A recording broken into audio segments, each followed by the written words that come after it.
let's talk about what would happen if you could tell the future, and not just about which coins you should buy, not whether Ripple or Bitcoin Cash will get bigger than Bitcoin, but predictive intelligence. I was reading this book, happened upon it somehow, Bitcoin and Cryptocurrency Technologies. It's a textbook from Princeton.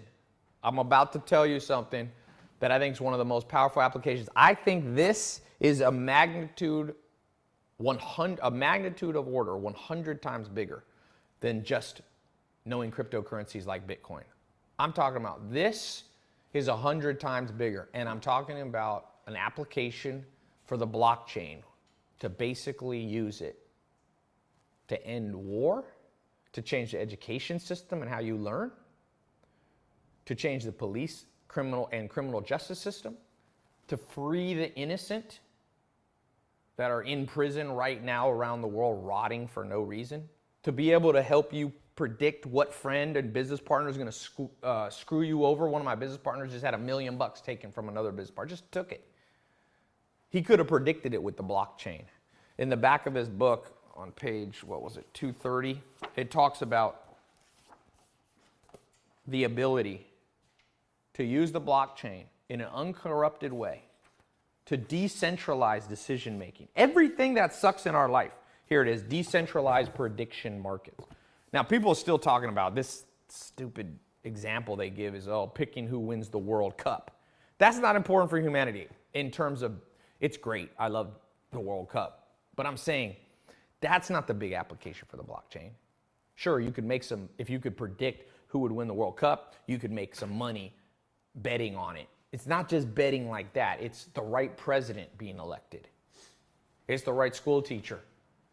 I mean, I don't know how it could be the right parents, because parents has a biology thing, but maybe we'll figure it out. So I'm here with my brother. He's a little sick. So he's just chilling while he has bronchitis. I think I have the black lung, actually. You got the black lung from Zoolander? So let's talk about this. This is bigger than cryptocurrency. And I love cryptocurrency. This is even bigger than the thing I love. And here's why. I'm going to explain. I came across this book, Bitcoin and Cryptocurrency Technologies. It's a little bit dated, but it's a Princeton textbook. So by these 5 authors. Thought it was kind of interesting.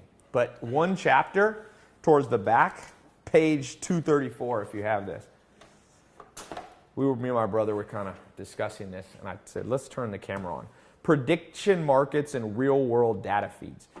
So I'm relatively new to the world of cryptocurrency, but I'm not new to the world of currencies. I worked for GE Capital a long time ago, more than 10 years ago. I've seen how money moves around. I've been a business person, and I've been involved in something and interested in something, this prediction markets, for a long time. So one of my mentors in crypto space, Brock Pierce, I posted an interview we did at his house for like 45 minutes in Venice. And when I first, I've known Brock for a while from before cryptocurrency, just business in LA. And when we reconnected on crypto and he started teaching me stuff, the most fascinating thing, Ben, without a doubt, was prediction marketing.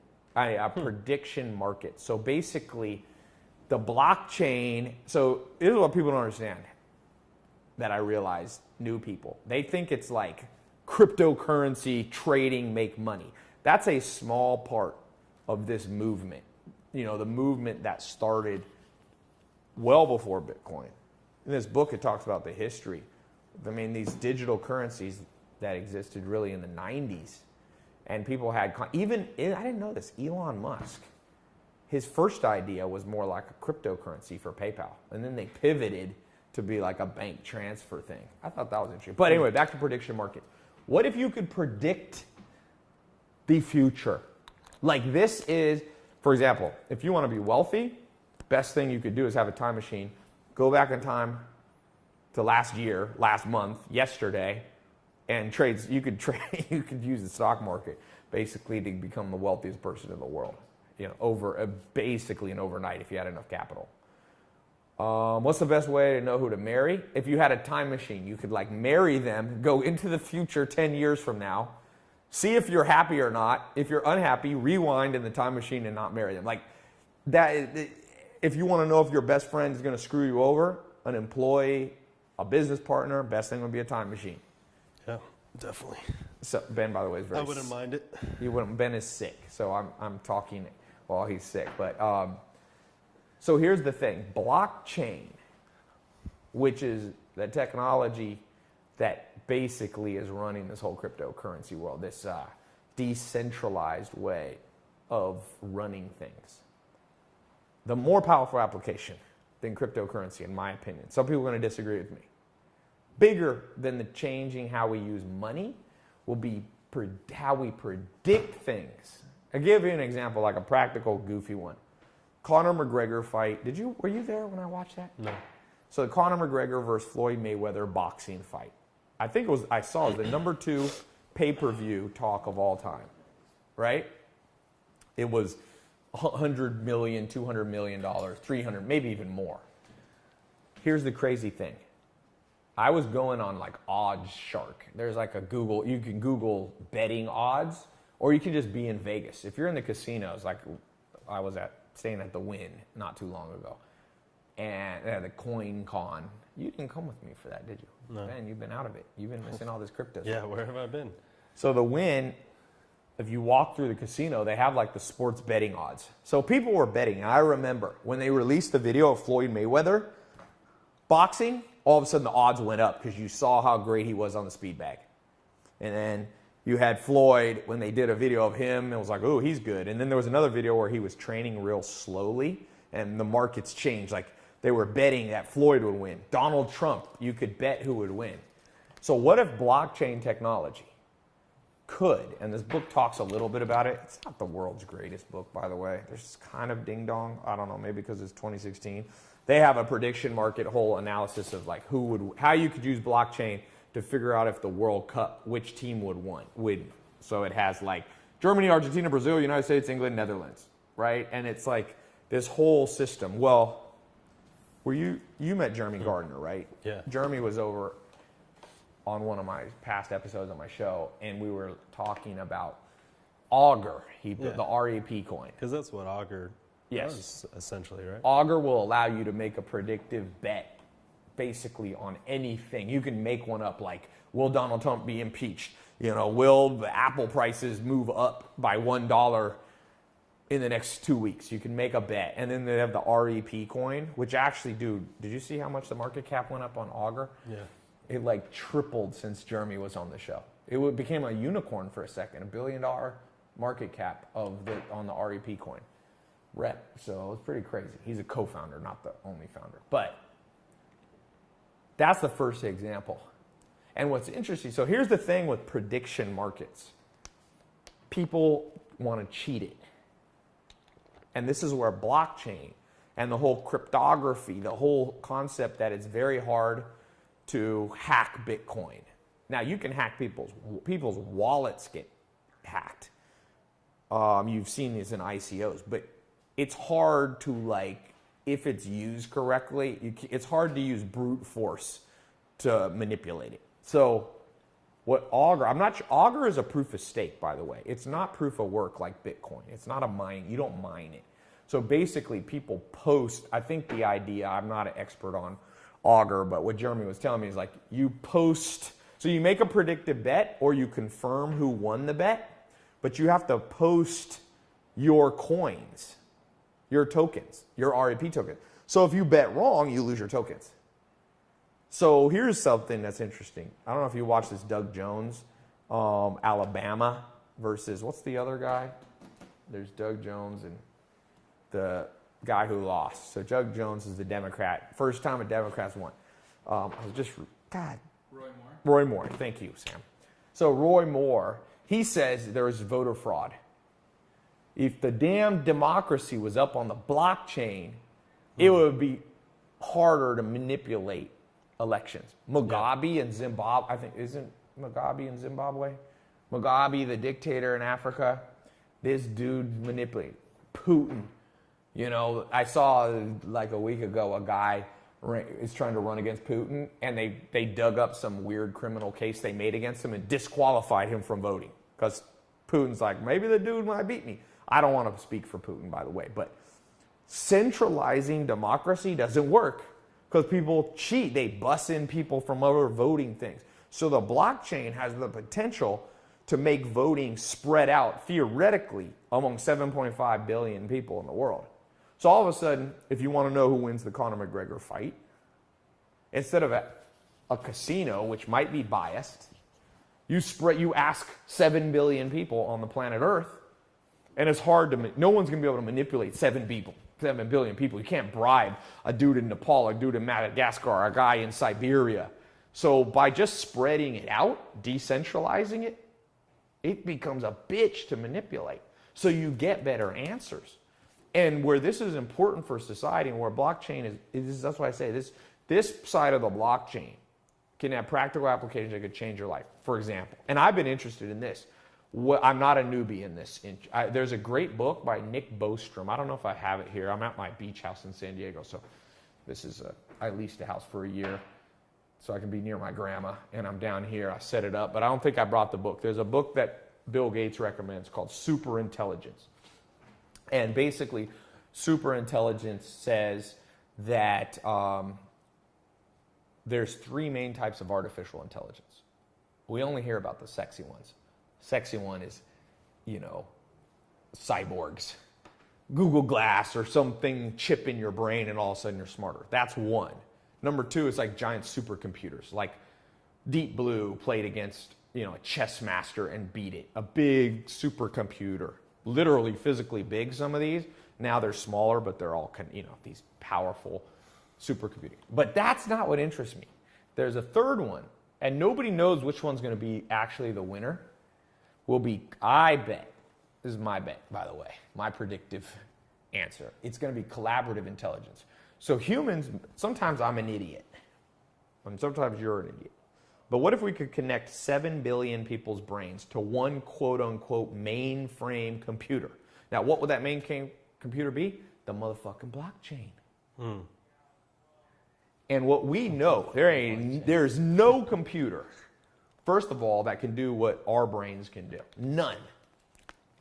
Computers lack emotion. There's lots of problems with computers. They lack EQ. They are now being able, there was like blind tests of them being able to create music better than humans. So they're getting there. They're getting there, but slowly. But creating music is one teeny part of our lives. Sure. Computers, well, it's no. art. It's like, that was like a metaphor for a larger, grander, Yes. that was like the main thing. Yeah, like, can computers they can't create do art or something? Which is like, Yeah, eventually everything will be broken down, but if right now, and this is what America was supposed to be based on, instead of having a centralized way of picking who rules you, so in the past, the Habsburg Empire, the longest running empire in human history, as far as I know, or in modern history, is the Habsburg Empire. It ran from the 1500s, it's Germany, it was the Austrian-Hungarian Empire, from the 1500s to now, the last century, it ended basically at World War I. So around 1914. During the World War I, it was fractured, and you ended it by 1918. So centralized. The only way you could rule was like you're the son or daughter or cousin or nephew of one of the Habsburg. The problem with that is you've got idiotic people who nepotism breeds. So that's a centralized way. So in America now, we have democracy, which is better than the Austrian-Hungarian hyper-centralized market. But it's still centralized. You got the Republican Party and you got the Democrat Party. And that's why my theory, why I don't love to vote, I'm like, is this the best America can do? And the answer is no. The blockchain could organize the United States better and make it, you wouldn't need the same kind of voter registration. Voter registration in and of itself biases the votes because some people don't have time to go register. Some people it's too complicated. Some people maybe, don't have all their paperwork. They lost their driver's license. There's fraud on registration where people are registered 83,000 times. You know what I'm saying? So if it was decentralized, no one person running it, controlled and verified by people, I don't know the best way to do it. It could be a proof of stake concept where people have coins and they're saying, I think either Donald Trump or Hillary or whatever. You could have hundreds of people potentially as president. You could still have nominations moving up, like, we have and it could leave you with 2, but it could be selected. And that's why I think for the last long time, we don't necessarily always get the best person for the job. I think we can look back through presidencies and be like, was that the best person in the entire United States? That's all I can say. It's like, we had Donald Trump, we had Hillary, we had a few other runners. Are these truly the best a 330 million person country like the United States has to offer? I highly doubt it. And it's because it's a centralized deal. If you wanted to know, you have a lot of lobbying in Washington. So bullshit companies are able to do things because it's centralized. One senator has to introduce a bill, or only a handful. If you had the blockchain, you could put it up for the entire United States to be like, should we be able to drill in Alaska? Yep. You can't ask goddamn Exxon that, or Shell. What do you think they're going to say? As Charlie Munger says, what does he say? My favorite saying? Beware of perverse incentives. Beware of perverse incentives. Charlie Munger's a damn genius. And so the blockchain, by making things spread out, I don't like to use the word decentralized. You forget what that means. It's like when I hear people talk crypto, it's like, decentralized. I'm like, you don't even fucking remember what that means. People think decentralized. It's not just a location decentralization. It's everything gets spread out. It's not just that now all 50 states or the whole world votes, but it's also spread out among different worldviews, spread out among different genders and ethnicities and sexualities and like everything. And that's the collaborative mindset, 7 billion people plugged in. Imagine this. You want to know what house you should buy. Right now, here's your choices. Zillow. Okay, well, Zillow is not unbiased. It's a corrupted, and beware of what? Perverse incentives. Perverse incentives. Zillow sells your email address to, you can see it right on the website. They don't even lie about it, to real estate agents. So they're going to take the data and push it in a way that you pay them. I'm not calling them out as doing something wrong, unethical, or illegal, but I will say it's biased. I'm biased. I got businesses. We promote our products. We're biased. But if you want to buy a house, best way, and Yelp tried to do this. What restaurant should I eat at? It's supposed to be decentralized and everybody can vote, but we know people bullshit Yelp. We know people bullshit Zillow on real estate. Your realtor ain't telling you the truth. Should I buy this house? Realtor, oh, it's a wonderful fixer-upper. And you get there and it's like the walls are falling down. It's got mold. There's ants coming through, termite, every known man. They're not going to tell you that. But a blockchain, of the local blockchain of people who know that area, are all using, and it might be some form of cryptocurrency like the Augur's coin, the rep coin. It might be something else, but some way where people are incentivized to tell the truth about that house.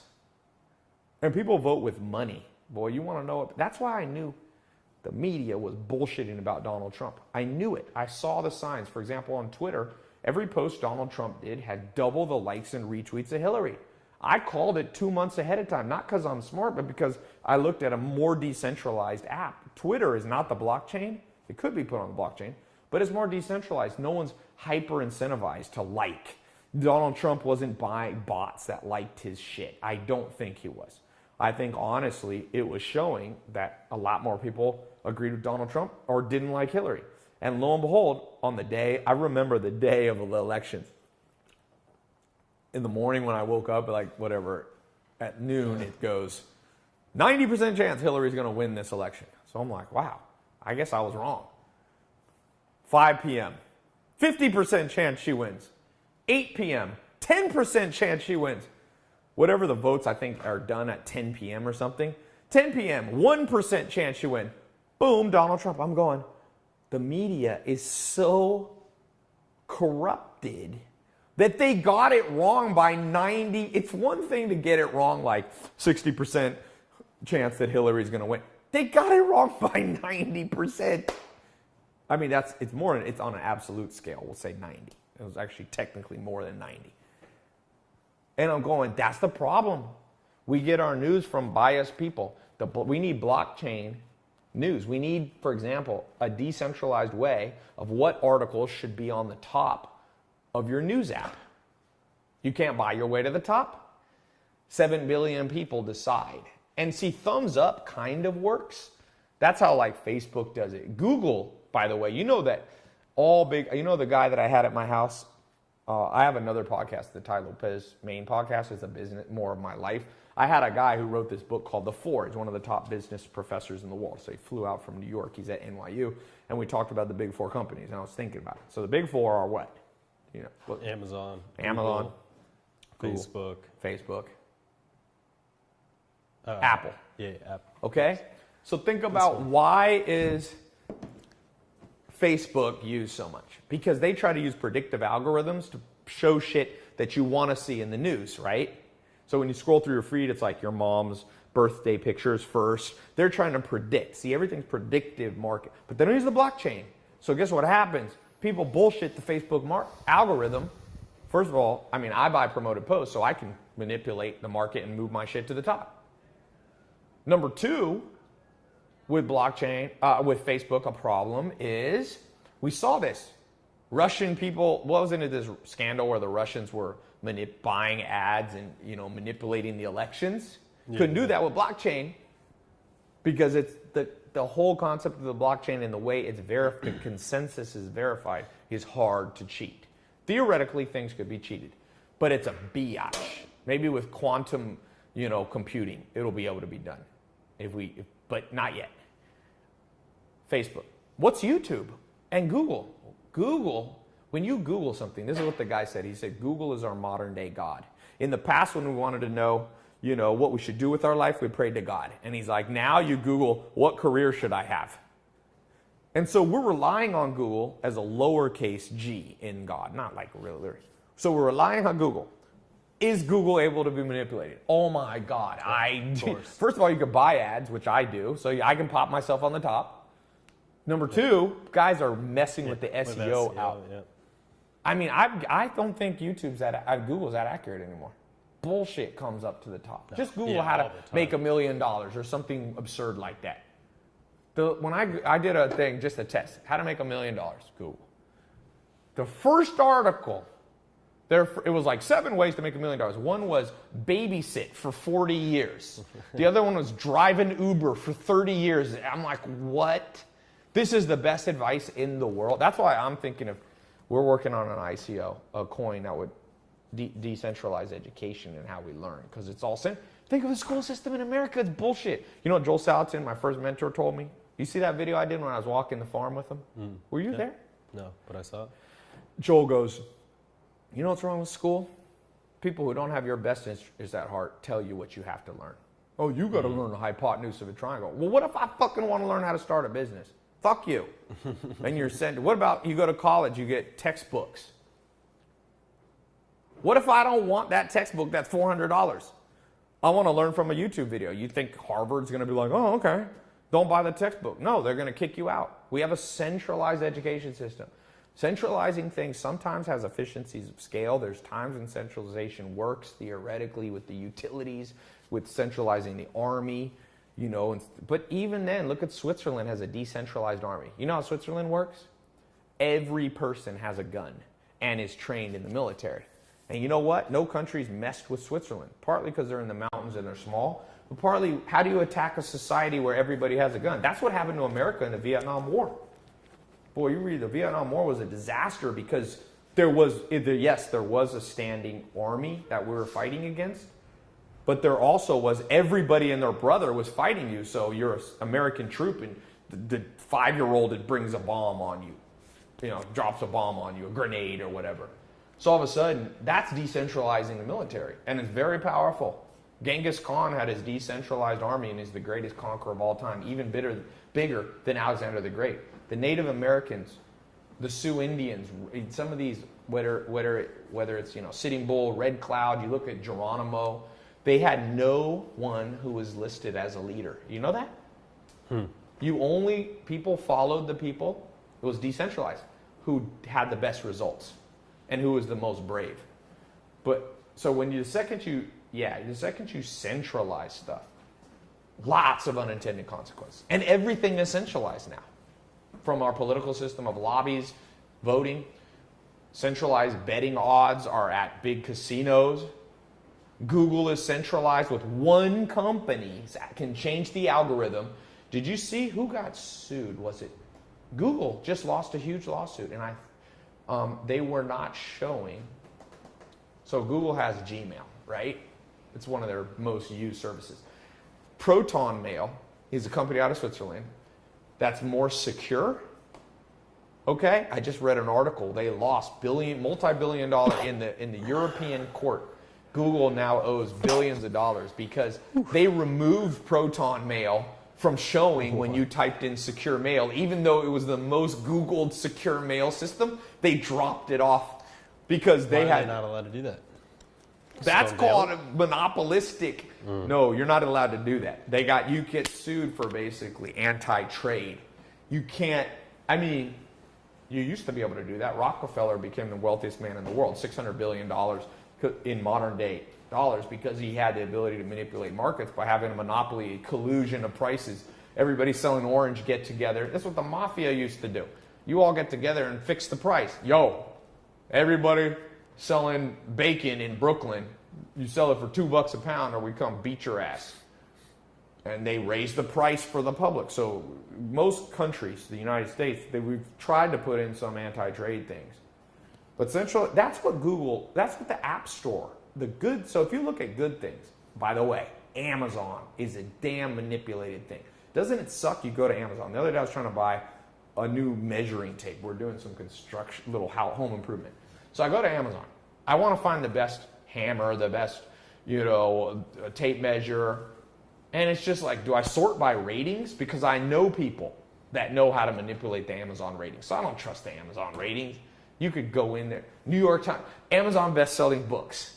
You know how easy it is to game that? I could put up a bullshit ebook with 5 pages that say, you suck, you suck, you suck, I'm awesome, you're awesome, I suck, blah, blah, blah, I'm going to jump off a cliff, you're going to, just fill it up with gibberish.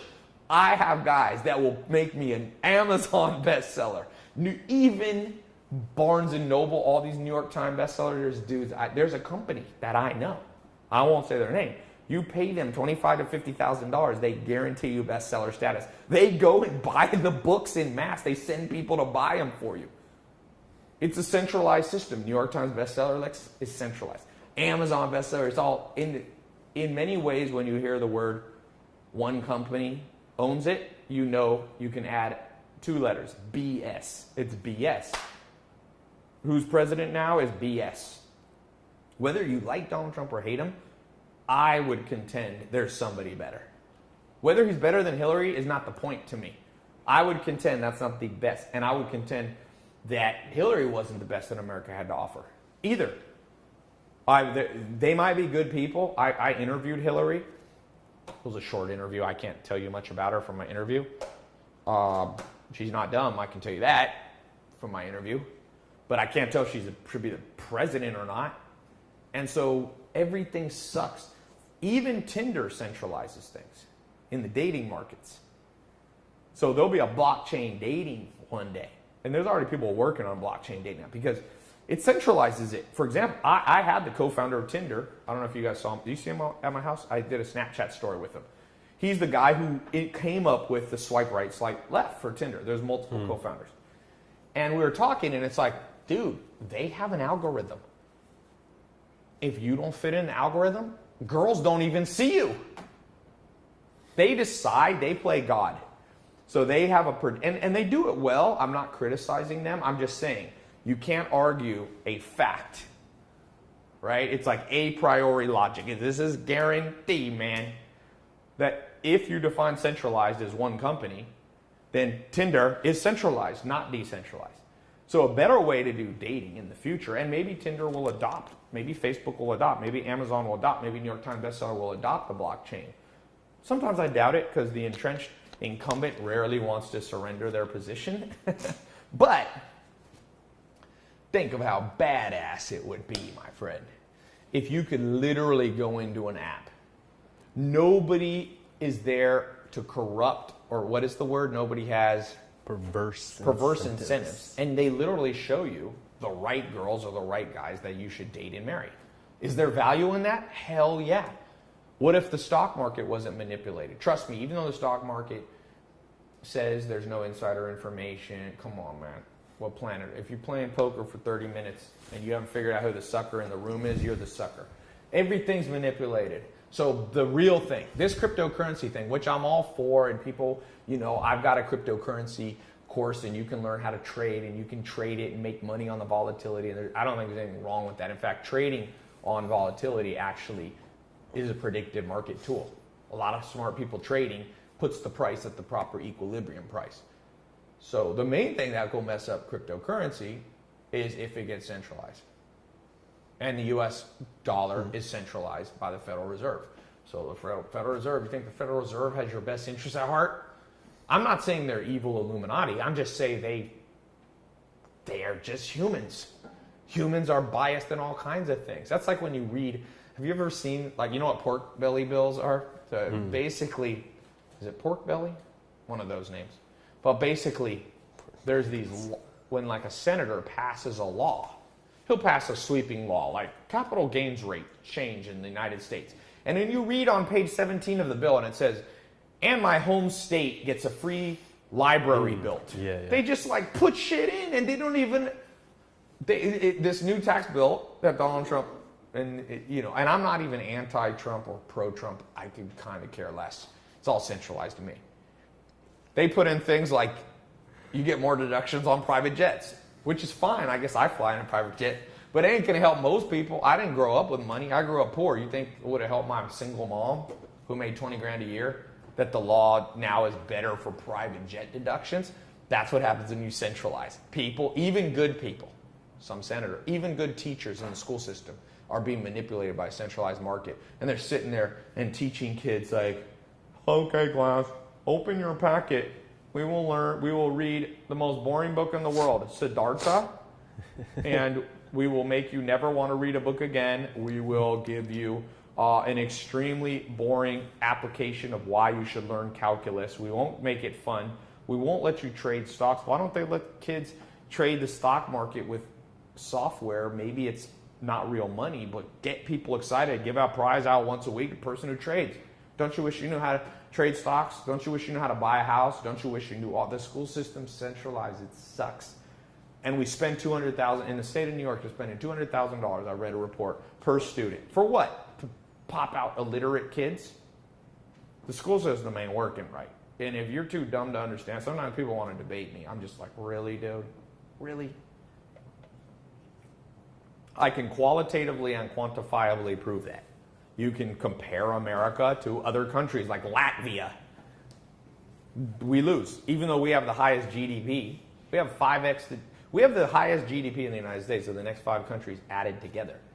But yet we can't educate people. We have a badass military, better in our education. But again, when you centralize military command, if you study, see, the blockchain could decentralize how we make decisions in going to war. Gulf War, the second Gulf War, George Bush made an executive decision that Saddam Hussein had weapons of mass destruction. We went in. You had probably 100 or 200,000 casualties if you count the Iraqi side, maybe more. You have insane suicide rates for. I'm not saying you should never go to war. World War II, you had to go to war. Adolf Hitler forced the hand of the world. There is a justifiable war. But my question is, if the blockchain had existed and you put it to a vote of all 330 million people, unbiased, so a company that's making military planes doesn't get more votes. It's spread out. See what I'm saying? So like my 99-year-old grandma gets a vote on the blockchain. Anonymous too. She doesn't have to leave her house. She doesn't have to register. There's no peer pressure. It's all done. And once it's submitted, my grandma's vote, your vote, everybody's vote, it can't be manipulated. It's locked. And it's on an open ledger that everybody can see, the consensus. I bet you we wouldn't have gone to war. I bet you we wouldn't have gone to the Vietnam War. I bet you we would have gone to World War II and World War I. We wouldn't have gone to Korea. I doubt it. We probably wouldn't have been involved in a lot of the actions. And there'd probably be, your uncle would still be alive. Your great uncle, your aunt. Like, people got blown away. People got no arms, no legs. War is necessary, but it shouldn't be centralized. all the wars in history that have been a horrific experience for the people who lived on that. There was a war, if you read, there was wars, and of course people don't know history anymore because we go through the public school system, but there was 100 years wars. Do you know what that means?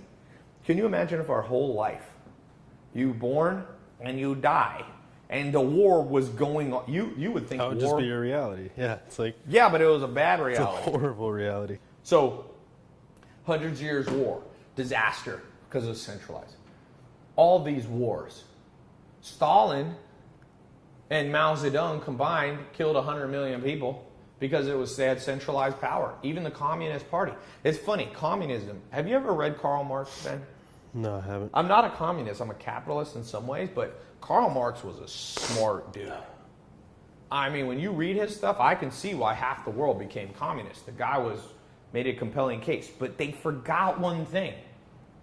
Communism would have worked on the blockchain. It doesn't ever work centralized. The second Mao Zedong got all the power in China, guess what happened? He starved his own people. 50 million people died. He killed all the teachers and the engineers. You think that? Stalin, same damn way.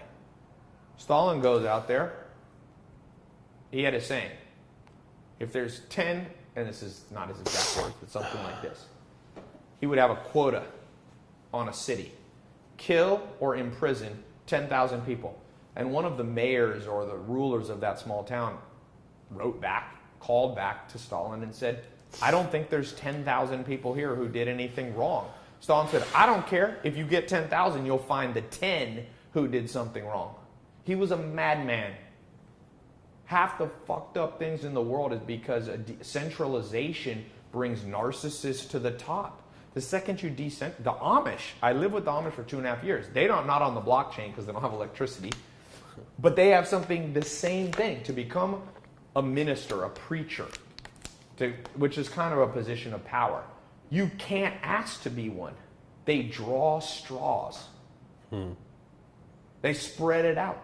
No one person. So now, guess who aspires to be a pastor or a war general? I mean, a general in the army or a president.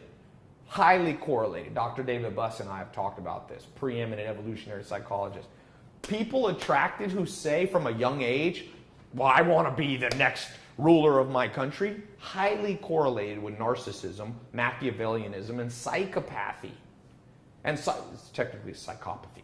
Psychopathy, Machiavellian, these are the dark triad traits. That's exactly who you don't want to be the damn minister. So the blockchain could basically, you wouldn't elect yourself as president. It could be like, you 40 people, I'm in San Diego, you're on San Diego Council. Why?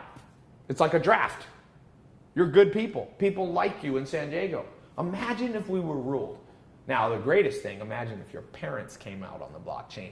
I don't know how that happens because we still have biology, but if you could pick your parents, think how much better half the world would have.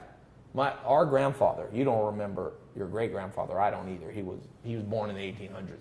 But my grandma's still alive. She's 99. She told me, Ty, your great-grandfather used to say the worst thing for most people is their parents. So I don't think the blockchain could solve that yet because you'd have to somehow be able to deconstruct biology. So forget that. But everything else, who your teachers are. Teachers should not be able to say, I want to be a teacher, per se. I mean, you need to have voluntary occupations, but what it should do is the blockchain could say, here's 10,000 people who would be good teachers.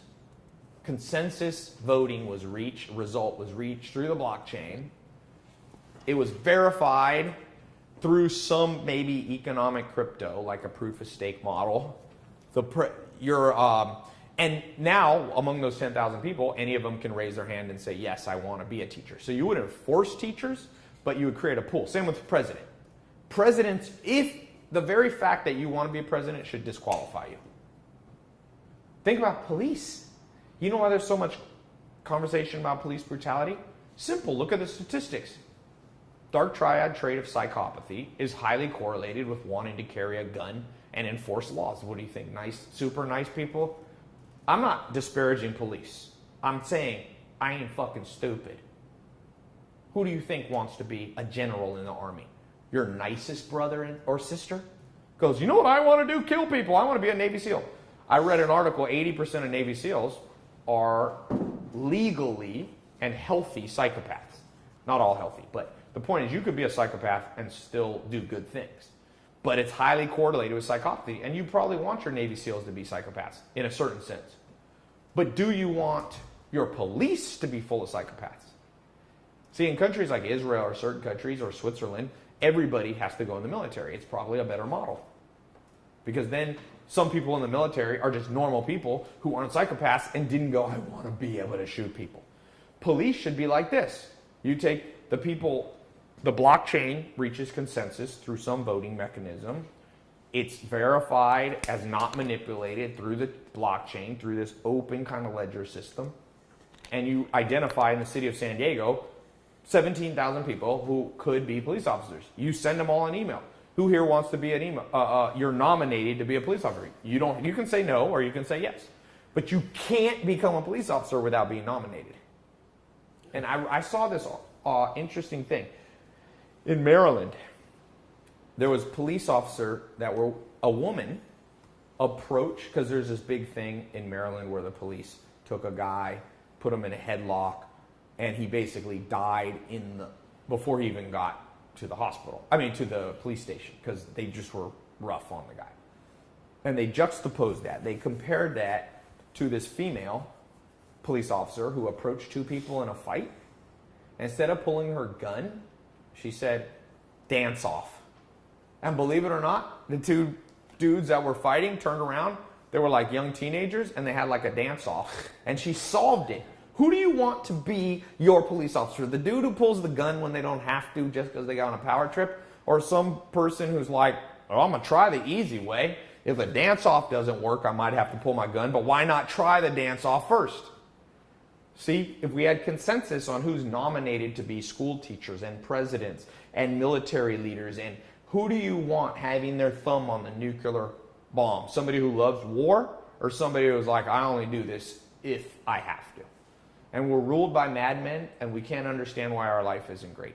The blockchain can change it. Now, I don't know all the technical. I'm not a dev. I'm not a programmer. But I do understand the general concept of collaborative intelligence ability to do predictive marketing. And this will change the damn game for you, me, kids, grandkids, if we can pull it together. And that's why I'm pro cryptocurrency, because cryptocurrency is 1/5, maybe less, of the potential of the blockchain. This ability to do predictive and to solve problems of centralization and corruption, this is 95% of what this whole crypto movement is. Blockchain movement. This is 95. Everything will be on the blockchain. 95? 95, maybe 99. What if there's something we haven't even thought about, though? Yeah, but it'll be around future predictions. Richard Dawkins, amazing book. I interviewed him about 4 years ago. You know, he wrote The Selfish Gene. And one of the things in The Selfish Gene is he goes, organisms, he's talking about evolution, organisms that can predict the future without trial and error. So you don't want to have to elect Joseph Stalin to presidency for 40 years and go, oops, we made a mistake. Because he goes, trial is costly and mistakes are deadly. So organisms, the reason you and I, humans, have a very developed front part of our brain, the neocortex. Like, we still have the same brain stem like an animal, the reptilian mind. We have the medulla, we have the cerebellum, you got the lobe, you have the amygdala where you store memories. Lots of things have that. But humans have an advanced neocortex, this front part. They call the PMFC, PFMC, something. I'm not, my best friend's a molecular neuroscientist, I'm not. But the reasons humans have such big heads, basically, and big brains is for predictive things. The one thing humans can do better than anything on the planet. Ants can't do this. Killer whales can't do it. They're smart in some ways, more around people and animals. I'm like, animals may be smarter than people. But they're not smarter at predictive things. My 2 German Shepherds completely have zero ability to go, I wonder in 1.5 years who will be the president. I mean, even if they could theoretically understand that today Donald Trump is the president, they couldn't fucking put conjecture out into the future. So what makes humans horrible and great at the same time is we can predict things. So changing money isn't that important. Money's not been a huge part of humanity. If you look at the broad stroke, the broad scale of human civilization, we've been on the planet, let's say, for, it depends who you ask. But let's just say modern civilization, 10 to 50,000 years. A vast majority of that time, we did not have currency as we knew it. We had bartering. Native Americans had wampum, this kind of seashell. There was exchange for a long time. But humans can live without currency. You'd be fine. But 10,000 years ago, there was, or more, there was an ice age, and some humans predicted it and migrated. They say we might all be related to about 50 to 100 humans. Isn't that crazy? They predicted the ice age. They moved correctly. One of the reasons that, we're all part Neanderthal. Did you do your 23andMe? Mm-hmm. Yeah. So in 23andMe, you can see how Neanderthal you are. Basically 100% of humans. Because Neanderthals were distant relatives of Homo sapiens. They bred together. How Neanderthal are you? I didn't Most even see that. Most of us are 1 to 4%. Everybody. Oh, huh. I think 4 is high. If you're 4, you might. I've seen. Adrian. Yeah, with this I've hair. seen some football players and basketball players that look like they might be 8%. But the point is, freaking Neanderthals didn't predict things well. They couldn't predict, for example, that Homo sapiens was going to kill them and move or develop more powerful tools. So the reason I say 99% to me, that's my opinion, some people are going to disagree, is we can live without money, but we can't live without predictions. Telling the future or getting close to approximating the future. Think how poker works. He or she sitting at the table that can predict the odds with a higher, nobody's 100% in poker, but some people can read the hands better than others and they win the goddamn more money. But I'd argue that we've lived for at least 50,000 years with decent predictions, and this is going to make our predictions yes, but way this is better. utopia, what I'm talking about. Yeah, but we can survive without it, which means that we can survive. I agree. So we can survive without currency, and we can survive without predictive. Without better prediction. I mean, we need some sort of prediction but I'm saying seemingly better to survive. Currency does improve quality of life. But better prediction 100x's your life. Just think of this. Yeah. Ben, you go back in time. You become, pick a year, 10 years old again. All Is there right. anything you would do different, knowing what you know? Yeah, I mean, I would choose better friends, better teachers, learn different skills. Would you play as much video games? Yeah, well, I would play less video games, eat less bad food. Smoke less weed? Smoke less weed, definitely. But maybe you wouldn't, instead of going to high school, Yeah, I wouldn't go to high. you would have traveled the world. I would have probably just come work for you if I would know what I know now. Yeah, but I'm just saying, so what you're saying is you could revolutionize your life if you had that predictive power at age 10 at your hands. For sure. So No doubt. I agree with you. That's a good point you make, that we can live without blockchain improving the quality of predictive. What I'm saying is, if I had to choose between improving two things to make my life better, the US dollar switching completely to crypto, that's going to bring me a lot of benefits, I think, in the long run, and to society. Maybe it's 8 steps forward. You fix the damn predictive problem, it's 800,000 steps forward. Wow. 800,000. It's an order of magnitude, and I'm probably understating it. Just think of this. What if you could predict that XYZ actions would make you depressed, suicidal, and kill yourself? Once you die, it's an infinite 8 sideways decrease in quality of life. 0, you are alive even if you have a shitty life, and you go to 0. Well, you know why a lot of people are depressed? There's many reasons, but I talked to Dr. David Buss extensively on this. Good bit of depression and anxiety are functionally adaptive. Functionally adaptive. What that means is functional adaptation means that evolution has kept it in the evolutionary chain because it was helpful. People who have this trait. So depression and sadness is a functional trait. If you were doing the wrong thing over and over and getting depressed about the results. It was your brain going, don't do that anymore. So if you're drinking a ton of alcohol, or you were marrying the wrong person, having kids, and then you're depressed because they take everything from you and cheat you and lie, the depression that comes inevitably after that, if you're a normal, sane human, is like evolution going, stop it or we'll wipe you off the planet. Now, that's an oversimplification. Depression is a complex thing. There are other pure physical reasons. Some people have freaking, Herman, my neuroscience friend, just did a brain scan. You can have problems in the brain, areas that never fully formed, areas that have, a form of decay or corruption. It's not the right word, but you have malformed functionality in your brain. And some people are depressed because their mom drank alcohol when they were, and it's nothing they did wrong. But many people, many of us who experience pain, suffering, sadness, depression, it's a direct repercussion of not having what's called prudence. Prudence is the technical sub-facet of conscientiousness. Conscientiousness is highly correlated. Highly correlated. If you look at something like the Hexago score, conscientiousness is extremely correlated with one thing. Money. Better outcomes. Money, success, better outcomes. And there's 4 sub-facets to conscientiousness. One's prudence. Prudence is decision making. Basically, everything you won't like about your life is because of a decision. You made a decision to procrastinate on something, to be lazy, to trust the wrong person, to marry the wrong person, to pick the wrong career, to go to the wrong school and get the wrong major, to take the wrong debt, to spend money when you didn't have. All these are decisions. So prudence and prediction, the 2 P's, these go together.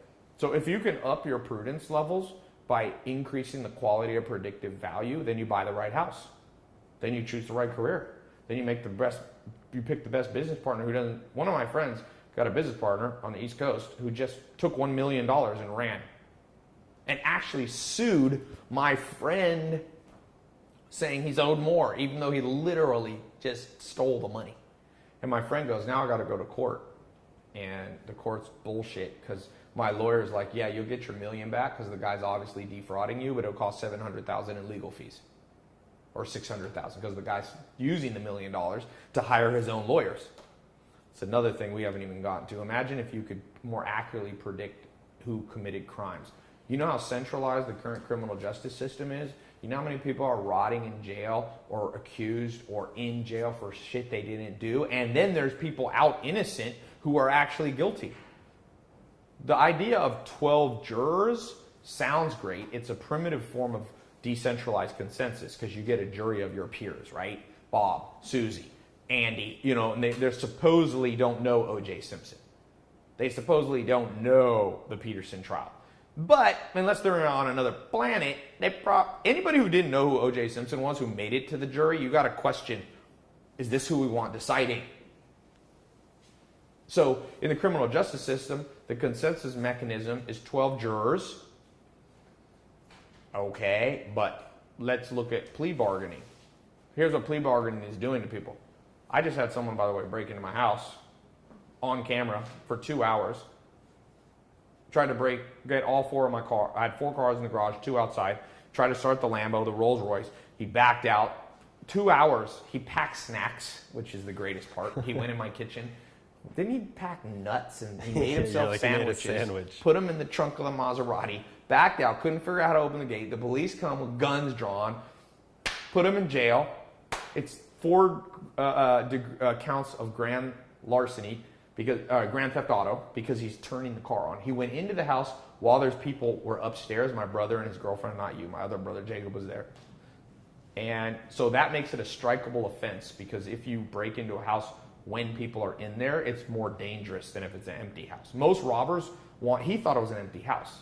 Professional thieves, a police officer was telling me, the detective on the case told me, they try to break into empty houses so if they get caught, it's not a strikeable offense. 3 strikes in California, you get life in prison. This was strikeable. But the dude's only in prison. He was in jail for 60 days. He pleaded guilty, and it's too overcrowded. That's another problem. We got overcrowded jails because you're putting people in who didn't do shit wrong or they smoked weed. They used to put people in jail. They still do in countries. The fuck? Who cares? Like, really? Did you think the problem on planet Earth is marijuana?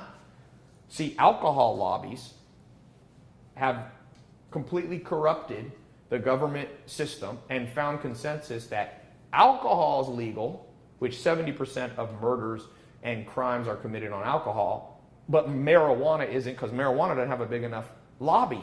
There's no centralized, there's no giant vodka companies and Budweiser and all these that can lobby for with billions of dollars. So we have a completely twisted, but the same thing happens in the criminal justice system. For one, you have for-profit prisons. I didn't know this. Victoria's Secret is using prison labor, which is mostly black people and Latin people, mostly brown people, we could say, to literally, that's why Victoria's Secret, part of the reason that girls are buying, they have this, one of my exes would tell me, she liked Victoria's Secret because you got like 4 for $20 or something. It was like some deal for $20, you got like 4 bras and panties or something. Yeah, it's being done by slavery labor. They pay them like 35 cents a day or something to sit there and sew all day. So big prisons, talk about beware of what, Ben? Perverse incentives. Should not be able, what I think prisons should do, why not the money, pay them a fair wage, but and pay back what people have done, restitution. But anyway, that's not even the problem. Now in the criminal justice system, there's another perverse incentive, which is, they did that, what was that Denzel movie we saw? Israel J. something? What was that? Israel J. Denzel? It's not a great movie. Did you like it, Ben? It was all right. It was all right. But one of the things that he was accurate, he's talking about plea bargaining, basically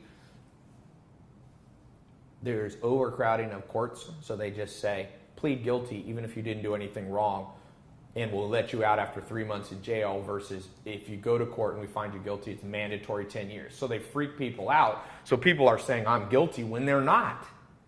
And then they put them in a system for a year or whatever, and they learn how to be criminals, and the recidivism rate, which is the rate of people going back to prison, is nuts.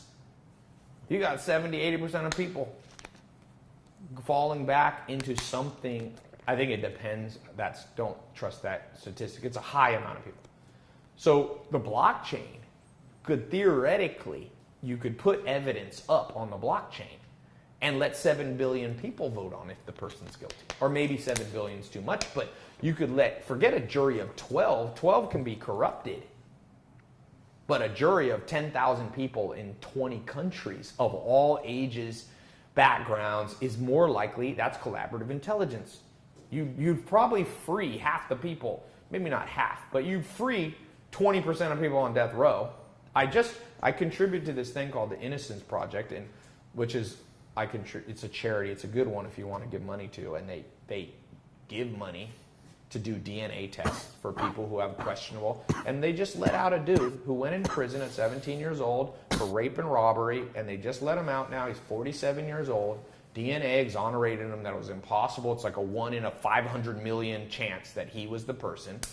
And this happened also in Tennessee about 3 months ago, and the state of Tennessee gave him, for 20 years unjustly in prison, he got $100 or $1,000. It's the max. It's either 1,000 or 10,000. Imagine someone takes away 20 to 30 years of your life. This shit should be on the motherfucking blockchain, consensus verified, proof of stake. But maybe we should build a coin around that. It's just BS. And so, yes, you're right, Ben. Humanity will survive, but most of humanity is in massive pain. Most of humanity is experiencing massive injustice, one form or another. It could be small. It could be like the job they have. Their boss is an asshole. Put bosses up on the blockchain. Let there be consensus. Companies like Glassdoor try to do this, right? But Glassdoor, it's bullshit, because if you fire somebody who is an asshole, they can go on Glassdoor, just like Yelp. But Glassdoor, if you don't know, is like a Yelp for companies. So employees can just post, my boss was an asshole, and make up shit, and there's no form of consensus. You can't. Yelp is bullshit. Did you see Yelp got in trouble because you could buy? I got a perfect example. The BBB, the Better Business Bureau. So if you don't know, whatever country you're listening, Better Business Bureau has this thing. You get an A, or an A+, or an A-, or an F for your business. So one of my businesses years ago, I just was like randomly, customer support was like, we have a D on Better Business Bureau. I'm like, what the hell? We don't even have many complaints. So we call up Better Business Bureau, and they go, well, you're not a member. I'm like, what does that mean? They're like, it's $1,000. And by the way, Google it. I ain't making shit up. Call the Better Business Bureau. So I go, okay, I'll be a member. I pay $1,000. Within a week, I'm an A- or A. What kind of bullshit predicted? Imagine extortion. It's extortion. Yelp got in trouble for that. Glassdoor bullshit, motherfuckers. I'm like, where's your consensus? You can't. How could you? That's like saying this. What did Yelp do? Yelp was making people pay, or they would put the negative ratings for your business at the top. Fuck those guys. That shit ain't right. Like, I'm not a saint, but fuck those people. You know, I'm like, give me a break. You're gonna, because that's what consensus means. That's what the open ledger, the concept, decentralizing. For example, imagine this: Donald Trump and Hillary run for presidency, and you let them count their own votes. What do you think they're both going to come back with? Hillary's going to be like, oh, I lost this bag of votes from Alabama, but I kept, and she's like, look, I won. I'm president. And Donald Trump goes, you ain't going to believe this. I counted the votes and I won. That's what Yelp is. Anybody just posts and wins. I'm like, what the fuck? That's what Better Business Bureau is. Let's centralize this. Imagine if a restaurant who has dirty food, that you're going to get food poisoning, so they should have an F. They could pay $1,000 and the health commissioner would be like, hey, would you want to eat there? Hell no. So you're right. Humans can survive, but it's like we live in a world with food poisoning all the time. And what was that? What was that one show? Was it Black something? Black Magic or something? Black Mirror? Black Mirror. I haven't even seen it. My cousin said there's a show where like everybody has ratings that you're wearing glasses and you see people. Wouldn't that be cool? Before you pick a business partner, you look and it's like a rating of whether they're going to rip you off. Like Uber has, if you're a 4.6 star below on Uber, you get fired by Uber. And Uber's right. It's hard to manipulate. It's somewhat, Uber is not on the blockchain, I don't think, obviously, as they're doing their consensus on what drivers suck and what are awesome. But it's decentralized in the fact that, let's say a driver drives 100 different people from all walks of life. They require people to put in 1 to 5 stars. Even if he paid his buddy to ride with him 3 times, it's too many votes from other people he can't manipulate. That's actually a good way to think about what the blockchain, that decentralization of consensus and predictive marketing would do. I should have this standing. Hold on so you can see. I'm not promoting this book. For all of you who are fucking butthurt about everything, I didn't get paid a penny for this book. I don't even know who they are. Princeton didn't pay me. Full disclosure. But it'd be good if there's consensus, if you could verify whether that's true. Because maybe I'm lying. Maybe they paid me $1 million to do a YouTube video like this. You know, maybe. But the odds are probably not, because That'd be the best product promotion video for a textbook ever. Yeah, I don't think they're the going to get it. They paid me $1 million, they lost money. Ain't nobody buying $1 million worth of a textbook. Yeah, or maybe voluntarily. But, so I think my basic contention, I got to go, I got to call. What did he say? What did Rob say? They were just said they can wait. Yeah, so tell them we'll be on in 5 minutes. Blockchain. Don't just think about crypto. Read about the damn block. Read about the concept of consensus, the predictive. Look at things like these proof of stake models that are going to happen. There's another one. Ethereum's thinking of forking into proof of stake. I read, either a hard fork or a whole move. Augur's one. What other proof of stake ones? Well, there's proof of storage ones that are coming out. EOS, I think, is a form. EOS, one of Brock Pierce's. Filecoin is one. Filecoin is proof of storage. But proof of stake, I think EOS will be proof of stake, but it's a modified centralization. There's like 21 or 23 nodes or something. I forget how there's some reasons to do it that way, but it's interesting. Yeah, I was actually talking to Jeremy Gardner. Augur is built on Ethereum. So there's also a way, they're doing it through smart contracts. So smart contracts is another kind of way to set it up like this proof of stake model where you stake your tokens to arrive. Because smart contracts are like automatic rules that happen. So like if you want to know if Donald Trump won, it would be like automatically, if X amount of votes come in comparatively to Hillary Clinton, automatically, there's no human judgment in it. There's no count. The count is happening behind a major cryptography that would be extremely hard to manipulate. It's hard to manipulate this stuff because it's all posted for millions of people to see continually as it's verified. Blah, blah, blah, blah. So you can't sit there and go, oh, like too many people would see it. It'd be like this. If President Trump and Hillary, every vote was as people voted, got stuck on a rolling scroll and you could watch it. And you could see, okay, it's very clear one of these candidates' name is showing more. Then when the final votes are done, if they go, oh, the other candidate won, you'd be like, bullshit, I've been watching this ledger and every name is, Donald Trump or every name is Hillary. And so if at the end they try to give a centralized answer, you can be like, I call bullshit because I just watched it happen real time. Does that make sense? It'd be like if the whole world was like on Skype or FaceTime.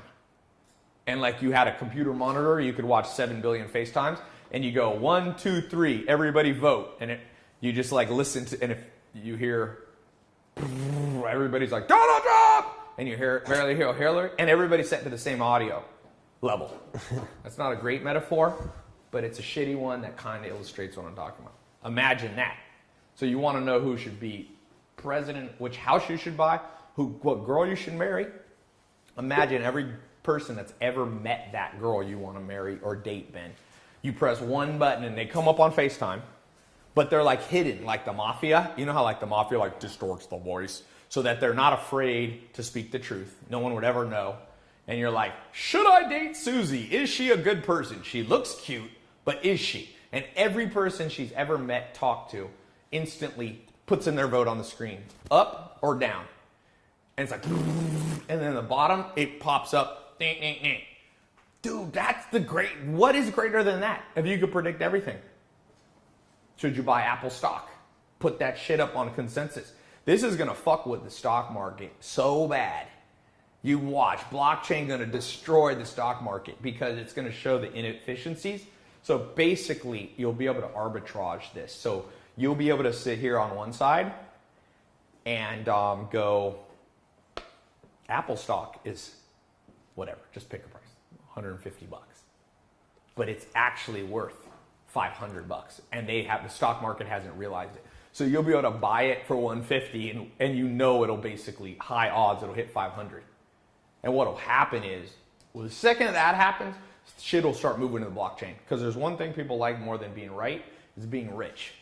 So the stock, right now, generally Wall Street and big banks don't like the blockchain because it's attacking their business model. Like, oh, Bank of America wants to charge you $35 per fee, per overdraft. Trust me. Bank of America is like, woo! I remember when I was broke, one year I had $2,000-$3,000 in $35 transactions because I didn't have enough money, and I would go below and bounce. And they were glad to cover the payment because 35. You know how big Bank of America is?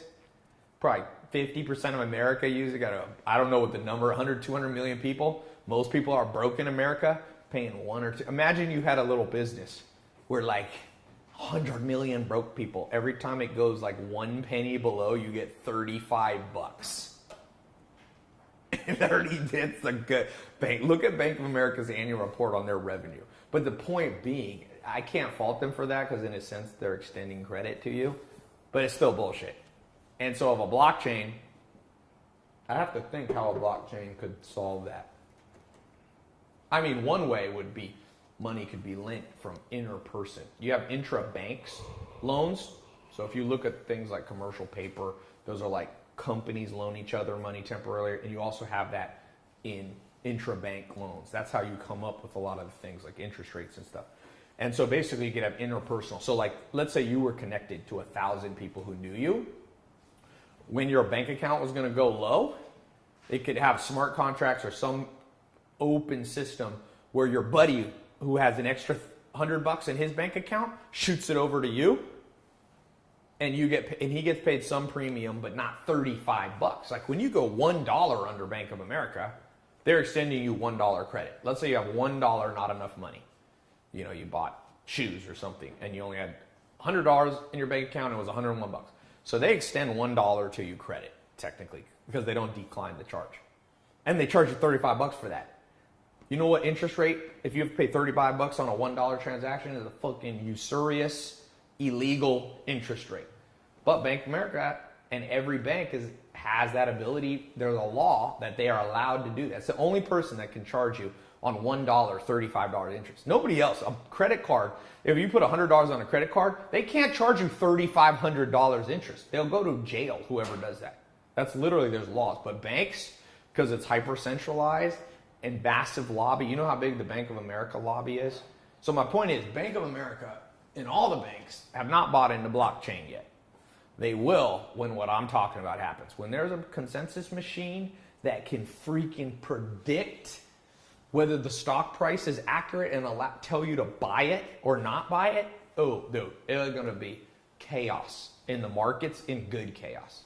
If you're on the side I'm talking about, you've bought into the blockchain and crypto and you understand what I'm talking about, this damn thing will change the game and pillars will fall. Pillars will fall and they'll be replaced, hopefully, by better pillars. Don't know who those better pillars are. The crypto ICO world, the whole blockchain world is very new. Probably half the companies that exist now, maybe 90% of the ICO new companies, and even non-ICOs. There's crypto blockchain companies that didn't do ICOs. They raised capital traditionally or they bootstrapped it. They'll be gone. But what's left, theoretically, going to solve a lot of... Imagine this, medicine. Our grandma, 99 years old, fell 2 nights ago. We were just in the hospital for 10 hours. And there was 4 doctors looking because she fell for other reasons, but she also was congested. So they did a chest x-ray, and the doctor told me, he was like, there's 4 of us looked at the x-ray. 2 of us think she just has bronchitis. 2 of us think it's the beginning of pneumonia. Now, she's 99. You don't want to mess around with your health at 99. So they're like, take these antibiotics. But antibiotics, you don't want to take them if you don't have to. Imagine if 100,000 doctors around the world, instantly that was flashed. And they were paid if they were right. So it's like a bet.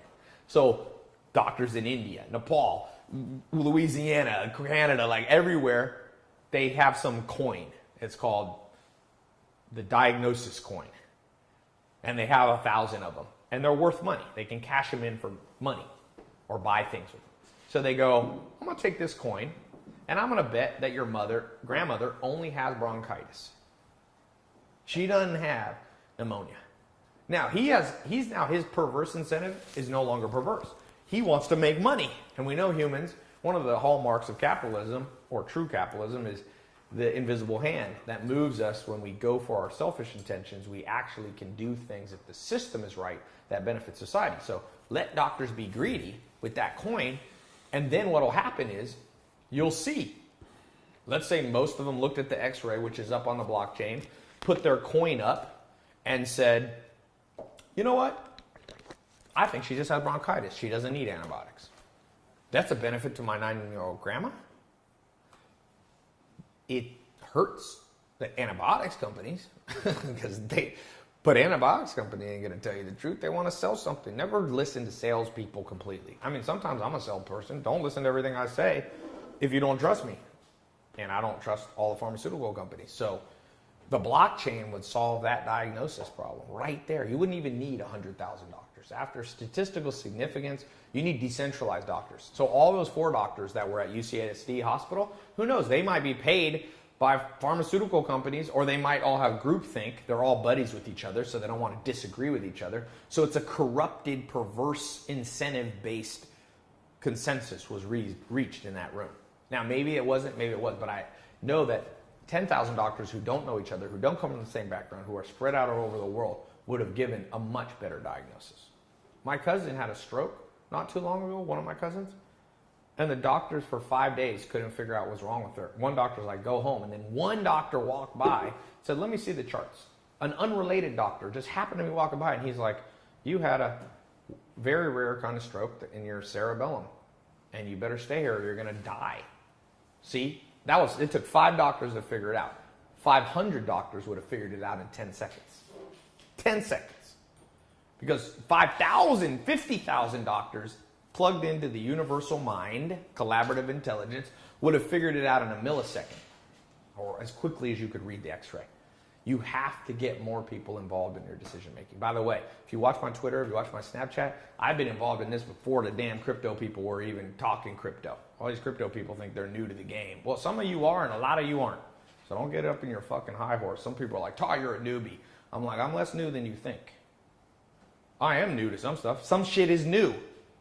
The fucking Augur coin rep is new. Everybody's a newbie to it. It ain't even out yet. EOS isn't out yet. Crypto is full of half awesome people I want to meet and half fucking annoying piece of shit people. Sorry. Those of you in the one half, I would like to meet you. Those of you in the other half, you're like hipsters who discovered some band before everybody else, so you think you claim some right. Oh, I knew Coldplay before they were big. Who fucking cares? You think being first to the fucking knowing something makes you a special goddamn person that I should admire? Logic. Why? What is being first is partly luck. Outside of your circumstances, you happen to read a blog article first on Ripple, so you're now the Ripple expert. You're not a Ripple expert. You're a Ripple expert if you're a dev for Ripple. If you work at Ripple, if you're co-CEO of Ripple, the rest of us are conjecture time. By the way, the media, forgot to mention, imagine if the damn media. Speaking of Ripple. Speaking of Ripple, what? Second biggest coin now. Yeah? But this could be dated, so. What time you listen to this? Yeah, it went up to 250. But I've been doing these Twitter polls. I've tested this. Consensus is insane. When I was going to buy a car, I was going to buy one car. I was actually going to buy a McLaren. And I was at the dealership, literally about to make my decision, and there was a Rolls Royce behind me. And I have a big Snapchat. So I was like, take a picture of this one, the McLaren. And then I said, what about this Rolls Royce? I always thought Rolls Royce were for old people. I didn't think they were cool cars. Triple the votes. I said, screenshot which one you like. Triple of them. Of my followers picked the Rolls Royce. I'm like, maybe they know something I don't know. So I was like, can I test drive that? Second I test drive, boy, you test drive a Rolls Royce versus a McLaren. It's like dating a Victoria's Secret model versus, you know, I won't say, that's not a good, I don't want to get in trouble for that analogy, but it's not comparable. The consensus on my Snapchat was way smarter than me. The compilation of, I don't know, let's say 50,000 people voted. Not everybody who follows me voted, but tens of thousands of people voted, was good. It was right. Then I didn't know which Rolls Royce to buy. I was like, do I buy the purple one? The blah, blah? They told me the white one. And it was decentralized. I've been doing this decentralized shit before people were talking about blockchain. It's crypto. Before crypto. I'm more interested. I like the crypto side, but I like the blockchain. I like the decentralized consensus the most. By a factor of, I think it's more important for humanity by a factor of 1,000. Now, they're somewhat inextricably, intertwined, because the coin creates the currency, which creates the invisible hand of capitalism, which if doctors are staking their coins, if they have a stake in it, they're more likely to reach non-corrupted consensus or give their consensus in a non-corrupted way. So there is, the coin is important. But the coin's more like peeing as a human. You gotta pee. But you never get excited when you're peeing. You don't go, the great part of my life is I have to pee. It's a necessary function to make the body work. It's a weird metaphor. It might go viral, but it's the truth. If you ain't smart enough to understand what I'm saying, rewind this video. It is. It's a function of a bigger organism that's necessary. Breathing is important, but you don't go, you know what brings me the greatest joy in life? I've been breathing all day. I mean, maybe we should, maybe we underestimate breathing, but realistically, you breathe millions of times in your life. You're not going to have millions of parties over breathing. But breathing is necessary. The coins, the crypto is necessary because it creates a monetary reward and an exchange mechanism between, you know, these various blockchain applications and protocols. But it's not the important part. It is the sexy part because it's about money. Well, I'll tell you what, you let me tell the future versus me having money, and I'll make my own money with the future. You give me a time machine, my friend, you don't have to give me a penny. Just give me a time machine. I'll be rich myself. Blockchain. Decentralized consensus is the time machine. You can use it to make money, but you can also use it to stay healthy. You can use it to get better education. You can use it to be happier. You can use it to find better friends and avoid the pieces of shit. You can get better media from it. God, I go on some of these news sources. I'm like, has the media always been this biased? Like, I actually think I can tell now, like, is this dude getting paid? Like, Rotten Tomatoes is an example. My business partner is good friends with the founder of Rotten Tomatoes. He doesn't own it anymore. Guess who owns Rotten Tomatoes now? I think it's Warner Brothers. Oh yeah, they're going to really give very honest consensus. I think it's one of the big MGM or one of the big studios. Like, is that who you want? Let's have our movie ratings owned by a movie company. I'm sure that's good. And sometimes I go on Rotten Tomatoes, and I know the devil's advocate that Rotten Tomatoes just amalgamates other critics' reviews. But trust me, you can amalgamate certain people's more than others. Because my friend's like, Rotten Tomatoes doesn't do the review. They take a review of the reviewers. Yeah, but who selects which are the reviewers? That's not a smart way to think about it. If I go, only these 7 people who always like my movies, I'll amalgamate their reviews, I'll get better reviews. I mean, tell me, just go look at Rotten Tomatoes and go look at the movies you like. Some of them are way off, and some of them are way the other way. The best way to know consensus on movies, only way you could really know, is you'd have to have a decentralized approach where all movies go into movie theaters. No one gets more movie screens. They call them screens, but you go, all right, there's 1,000 screens. Each of them get 10 movies picked at random. And we then, for example, survey people walking out of the movie. Every one of them. See, surveys are biased because you don't always get enough people. Sometimes it's statistically significant, but statistical significance, I can tell you from doing a shitload of split tests, spending tens of millions of dollars on this, is hard. Bigger numbers are better. Yes, you can. I've seen split tests say it's statistically significant. They'll do these surveys like, is Donald Trump popular or not? They ask 500 people or 1,000 people. And then, of course, there's other polls. Basically, polls can be manipulated unless you poll a shitload of people.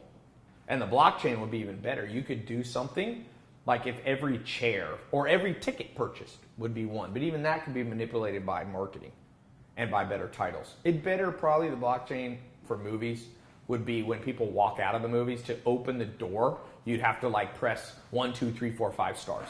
Like, or maybe this is something cool. Here's where currency comes in. You get half your money back on the ticket in the form of a ticket coin if you place a vote. So now it's not perverse incentive. You're only motivated to vote, but you don't get any more coin back if you give it a 1 to 5 stars. So now, basically, if everybody knew that, you could get half your money. So let's say tickets that you raise ticket prices to 20 to 30 bucks. But if you vote at the end of the movie, you get $15 instantly back into your account. That'd be a good deal, right? So you just sit there, you watch the movie. As you stand up, you pull out your phone, you go blink. It reminds you as you're walking out the door, want 15 bucks back instantly on your card. In 1 second, we'll put it back. Put an anonymous, completely anonymous vote. What you think? Dude, that will destroy. Rotten Tomatoes will no longer exist. Unless, of course, Rotten Tomatoes gets with the program and builds this. Facebook, same thing. They hide what articles should be shown if they don't like shit. Twitter, all these, man. Come on. You think the media is not? And the media is powerful because whatever, humans have something called availability bias. Once you see something, what you see a lot becomes reality. So they can manipulate it by just posting lots of pictures of this president doing stuff that most people would like, or showing, I see that. There's certain darlings of the media that they can do no wrong. If some bullshit comes up, they're going to post it. And there's other people the media likes, hates, and no matter what they do, it'll be manipulated into a horrible thing. Media needs to go on the blockchain. But boy, there's going to be a fight for this. We're going to fight for this. Car review, what car to buy? Who knows what's better, a Ford or a Chevy? How are you going to find out? All the surveys are done by like Ford or Consumer Reports, which is doing an old. I went to Consumer Reports. You have to pay money to be a member to see their reviews. That is not the way to do it. Then you only get people. It skews the numbers. It's not the way to do it. That's where crypto comes in, because the crypto could basically, you would get paid to take an action and review something for Consumer Reports. Who knows? Dude, I guarantee you movie critics. You know the average movie, big blockbuster movie, spends between $30 and $60 million on marketing. You don't ever think they bribed a movie critic that's powerful? You're going to spend 30 to 60 million. You don't ever think a movie critic's gotten, here's $1 million. You could spend $1 million and only spend 1/60th of your budget, and if a couple, you could spend 10 million. You could send them gifts. I don't know if it happens. I'm not making an accusation. I'm just asking you. If you're playing poker in the game of life, and after 30 minutes you don't know who the sucker is, you and I are the sucker. Let's not be suckers. If you centralize how people, if you let prisons make profit, is that a perverse incentive? Do you think there'll be more people in prison? You think they'll be incentivized to put people in prison? If you get paid as the owner of a private company to operate a prison per worker, are you going to be lobbying for justice? I think people argue this with me. I'm like, what alternate universe have you grown up in where if you pay people to do stuff not in your best interest, it ends up actually working out for you? Just try that. Try that. Every married guy or woman that I know that had a lot of money, guess what happened at the end? Guess what happened when they got divorced? You think they went, you know what? You had a lot of money before me. Keep it. No. They go, give me the fucking money. Perverse incentives. The laws are set up that way. Blockchain could eliminate that. All the people who have ever touched the couple could be like, did the wife or did this husband contribute to the money? Based on the votes, you distribute the damn money in a fair way. Okay, you were 50-50 contribution to this income and wealth that was created, 50-50 in the divorce. Oh, you had nothing to do with it? You get 1%. That's called justice, man. You did 100% of it? And I'm not talking about men versus women. I'm talking, it's not gender specific. Do what's fair. Fair is all we're asking. I think you could evaluate employees this way. Who here has ever worked at a company where one person ain't doing their weight and the rest of the team has to do all the work for them? But people don't want to say something because they don't want to be a tattletale. Stitches get snitches. Snitches get stitches. Instead, you put that shit on the blockchain, anonymous. Everybody touching that company, whether it's an employee, employer, a manager, a customer, who touches that person, votes, this person sucks. And then they're out automatically. You could have smart contracts to fire people. Like, there's no human decision. Maybe there's some cons of doing it that way, but imagine no human decision. So, like, good people just get raises. They don't have to wait on their boss. It's like, you're doing awesome. You just got a raise every day. Why not? Give good people a raise every day. Oh, you suck and you do nothing? You get half your money. Imagine if there was no salary. It was just according to what you do. People who contribute make more. Who wants to work at Starbucks where everybody makes the same? You're serving coffee, but you're doing a good job. The person next to you sucks, but they're dating the manager, so the manager ain't going to fire them. How often do you think that happens in jobs? 80% of the time people play favorites? 100? Imagine if it's smart contracts or proof of stake model where doesn't matter if this person likes this person because of how they look, how they act, whether they kiss ass. The system, the blockchain moves you in and out. Dude, this is going to be major. It may not happen for 100 years. It may happen in the next 5. I hope not 100. That would suck. I want to see it. I want to see this happen. But we're talking about justice for injustice. We're talking about the right people get put in prison and the wrong people go free. We're talking about school systems where people are learning what's going to help them in life, and no one central power decides what you learn in school. What if the curriculum, the teachers were the greatest? What if you had learned history from the most fascinating history teachers? What if the most fascinating math teacher in the world, no matter where you live in the world, was your teacher? What if you learned basketball from LeBron James and Michael Jordan? We have technology now. We're not Luddites. We have technology. It's possible. Anyway, did he say he's ready for the call? Okay, I got to go. I hope this was some value to you. For those of you who want to learn the crypto side, I got a little crypto program that I built with my mentors, people mentoring me. I'll share with you. It's a paid program. You go to tylopez.com, put a link if you're watching the video. Put a link below or a little pop-up. Might be up here too, depending on where you are, where you're watching this. It's a paid program, so this is me being a salesman now. Da-na-na. Beware of perverse incentives. But honestly, it's a good program because it's literally people training me and I just record it. Why do I charge money? I don't know. Why does Subway charge for a sandwich? Because they put time and energy into it. I do a lot of shit free. This was an hour and 30 minutes free or whatever it was. So those of you who want a 2-month mentorship by the people mentoring me, you need a little more. You want your handheld to be learning this stuff, or you're more advanced and you want to learn more advanced stuff. TyLopez.com/Bitcoin podcast. If you're listening, if you're watching, click the button. It'll take you directly there. Ben, good talk, even though you were sick and couldn't talk much. Couldn't talk much. I was listening. I was listening. All right. That's why my voice wasn't as deep as it usually is, just in case you guys were wondering. There you go, Ben. And also, look on iTunes and Spotify. I have this free podcast. Subscribe. Leave an honest review. Did this suck? Am I a moron? Then leave me a 1-star. If this was interesting, leave a better star. I'd leave a good review. Me personally, I would. But you're related to me, so you're biased. Adrian, you're not related to me. What are you giving it? 1 to 5 stars. 5. This is one of my favorite ones. Oh, he's just saying that. Adrian is going. I liked. Everybody, leave what he's saying. Do what he's saying. This was a more futuristic talk. Yeah, it's cool. So what I was saying is 5 stars. 5 stars. He's asking me on camera. He's like, "I will get that raise, right, Ty?" Yeah, he's like motioning off camera. Gun down, please. Yeah. Mark's got a gun on him. Where is Mark?